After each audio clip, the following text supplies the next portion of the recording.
6ஆம் வசனம் சொல்லுது பாருங்க, ஒருவருக்கு ஒருவர் ஒத்தாசை செய்து கொண்டு, ஒத்தாசைன்னா என்ன?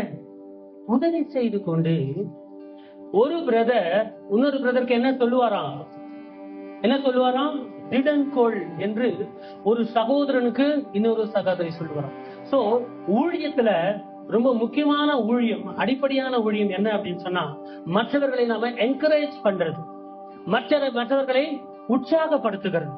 அதே வசனம் தான் இங்க பார்க்கிறோம். ஒரு பிரதர் இன்னொரு பிரதருக்கு உற்சாகப்படுத்துகிறார். இப்ப சபை முடிச்ச உடனே நீங்க என்ன பண்ணுங்க?